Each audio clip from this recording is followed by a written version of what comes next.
We're back in, and I've had a lightning quick change of clothing and had some sleep in between. Now, there are two ways forward. You can do a refret, get the frets in, leveled, crowned, polished, etc., strung up in one day. And that is how I've tended to do it as much as possible, because the longer that you leave the strings off the guitar, the more used to not having strings on it is going to get, etc. The problem is, and this is another reason why I now use super glue rather than no more nails or acrylic based glues. The problem is that what you really want is for the glues that you have underneath your frets and in the slots, you want that to cure as much as possible before you put tension on. You can level and crown and polish your instrument, but when you put the tension on, if it moves because that hasn't cured properly, you're going to have to go back and do it again and again and again, potentially. We have had instruments in that we've had to level 2 or 3 times and haven't really known why it was problematic. So now what I tend to do at least, is leave it a day or two after the frets have gone in, before I come back and do the leveling and crowning and etc. And then I put the strings on, and then leave it for a couple of days and see what happens when the strings are on. Wood is alive and it's difficult and dangerous. It's difficult and dangerous. It changes and messes things around.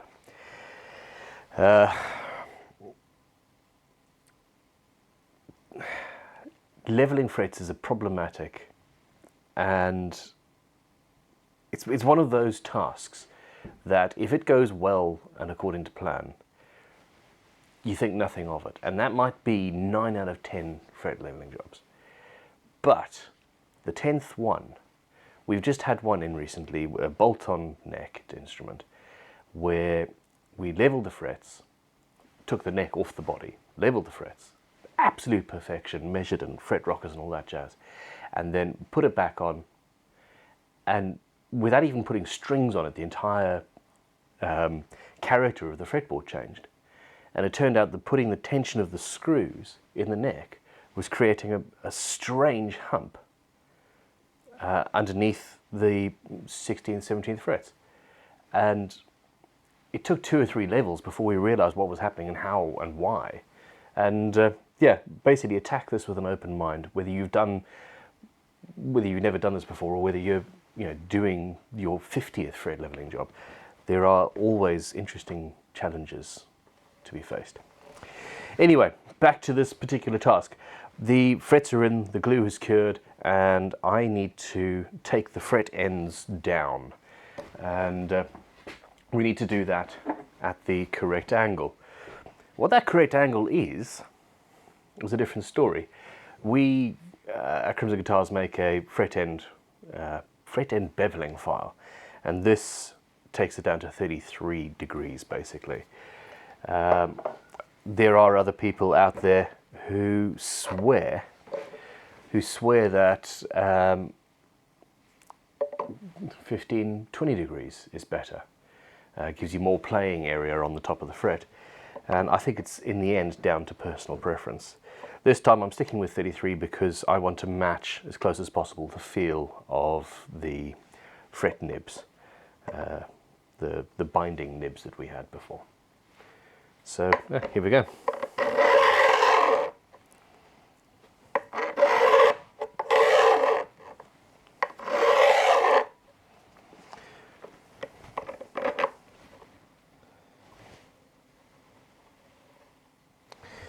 Do you know what? I'm jumping a step. What I really need to do is mask off around here and get the ends of the fret flush with the fretboard. Once I've done that, then I can get the angle correct. So, masking tape. Here we go. Okay, now, as I said earlier, I don't really want to leave masking tape on the finish of this instrument. And it probably won't do anything, but let's minimize the amount that we mask off if at all possible. So just a little bit of paper there, and then we've got a small section of masking tape touching. Plus this helps. The last thing you want to do, even if an instrument does come with, what's the word? Road worn. The last thing you want to do is add more dents in when you're in a guitar workshop, at least. Alright, this is a little prototype leveling file that I am playing with. And this is the perfect thing with which to bring down the fret ends. Now, on a normal guitar, on a guitar that I'm building from scratch, I would not have the body attached, for one, and it would probably not have binding either. At which point, or finish, you just put your file down and go square and straight, and you're good. These frets have had their tangs removed. Now, if I go straight and square with the finish, then I'm going to, at some point, start removing finish, and I don't want to do that. So, because we don't have tangs anyway, I'm going to go at a slight angle.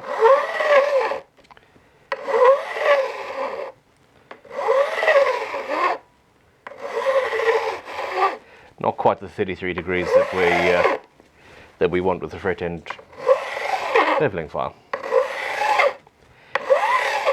Now, it must be said that while I sell fret end beveling files, their main job is really to set the angle. You can angle the ends of your frets with a leveling file quite happily, or with a leveling beam, although sharp fret ends tend to rip the paper. So it's one of those tools that is nice to have, and I use them because I have it. It is not essential. Should I be saying that as the guy that makes the tools?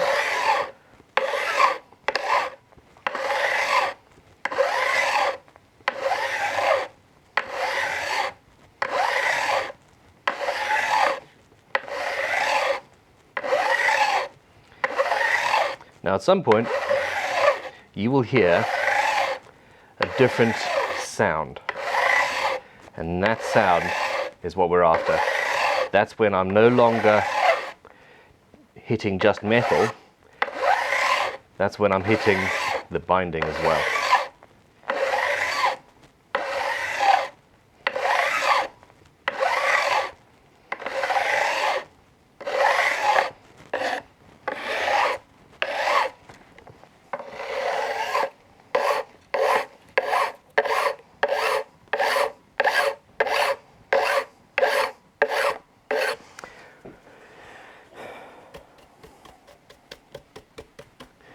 Because the fret ends weren't completely evenly cut, I'm taking more off at some points than I am at others.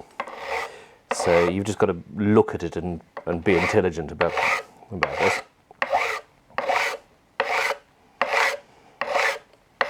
Another trick is, or another tip at least, you don't want to push too hard. Whenever you are working on a guitar, if you have to put meat into the process, if you're having to use muscles to push the tool around, then you are going too hard. It is a gentle task. You let the file or you let the saw do its job. This is a good quality file, and this is the sound it's making as it works, and that's fine. I'm not putting much effort in. If you hear something like that, it's starting to judder, and it will also put marks. It looks like waves, really. As it judders, it creates a wave in the top of the metal, and that only gets worse and worse. If you're having that sort of mark, it's probably because you're pushing too hard, and it's just not required.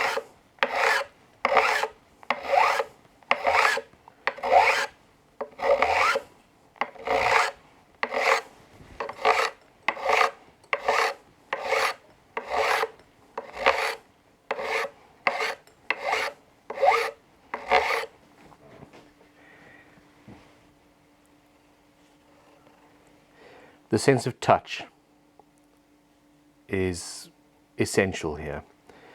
Now, I can feel that that there is slightly closer to the edge than here.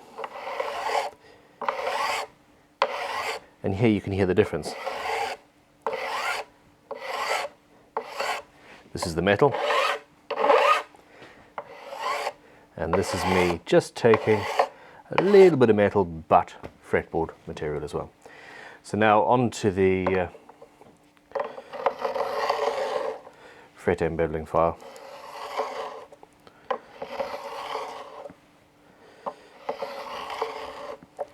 And I've just proved my point actually. You don't really need one of these.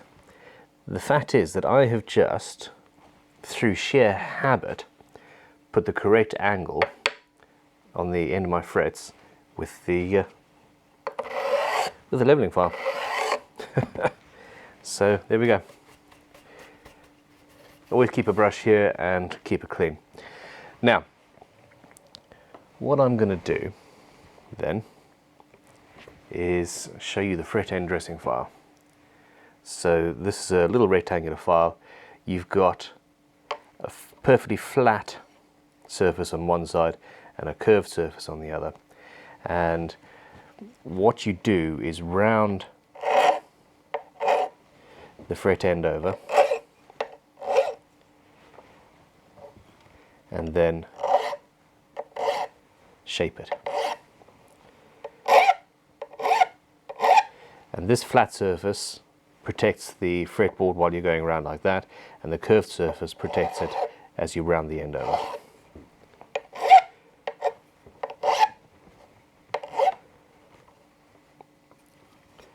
And yeah, that's that.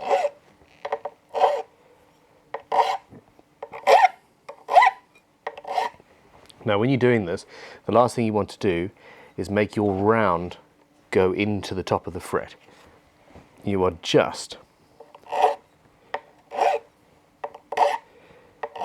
taking that corner and leaving the middle alone, because you want as much surface area as you can get for the player to utilize.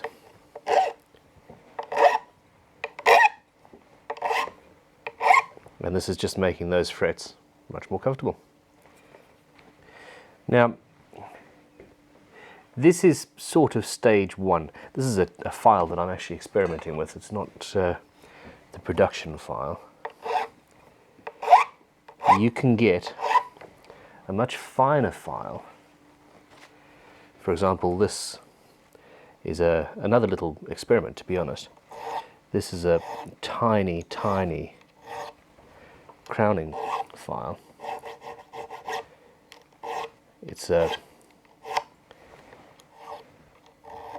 It also has the safe edges ground on, and this gives me the ability to round. It's much slower because it's a much finer file,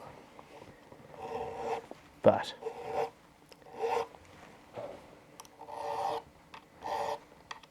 this is the final shape that I'm getting here. In the end, player comfort is absolute.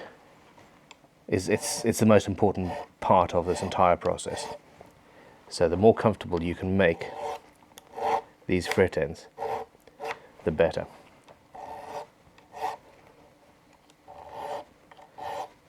In fact, I would say that fret ends is the absolute most important part of a leveling job. Apart from, I suppose, the leveling. Oh, damn it, it's all important.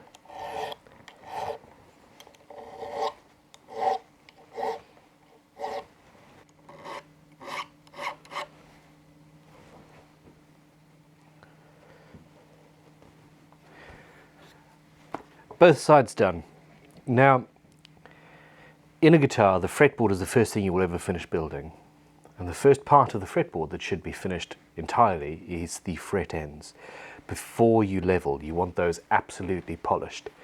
Now, there are several options. You can get a fret rubber. Now these we make with, it's an abrasive suspended inside the rubber, and you can use those to polish all sorts of stuff, to be honest. However, where I tend to start is with some wet and dry sandpaper wrapped around a finger, or a bit of foam backed abrasive.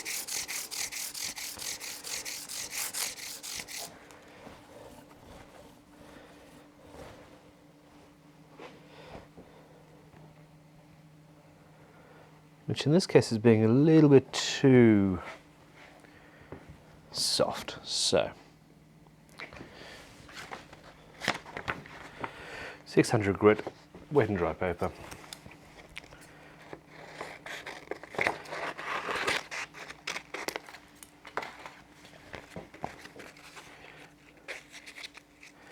And you want to create a tool that will wrap around your finger so that it goes in between each fret, and you can hear it skipping.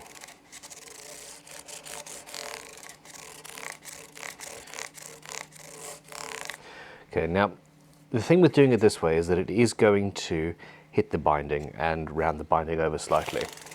This is both a good and a bad thing. I don't want to damage or change the feel of the binding too much, and because this is, you know, a player's guitar and he's gotten used to how it feels, so we want to try and disrupt that as little as possible. The other option is to get one of your files. I suspect this little crowning file is actually going to be too little for this. Yeah. And wrap the paper around a file, or there's another option which is a credit card blank, something like that, which actually gives it quite a lot of control. And you then use that on each individual fret end.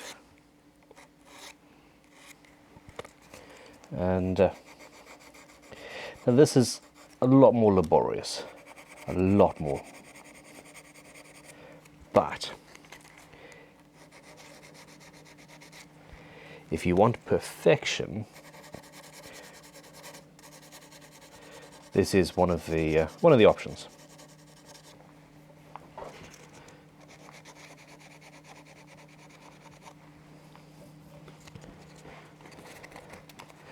So since perfection is not a bad thing, we'll go with that one.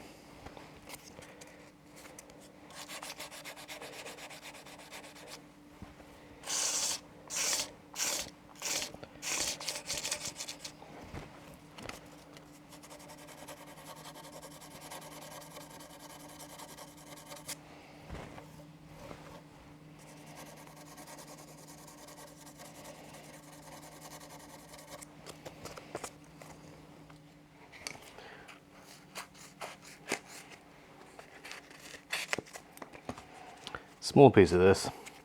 This is about 1200 grit at the moment.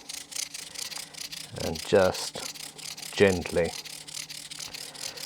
buff up the fret ends. The softer and smoother and more polished these are, the better the guitar feels. They should practically disappear.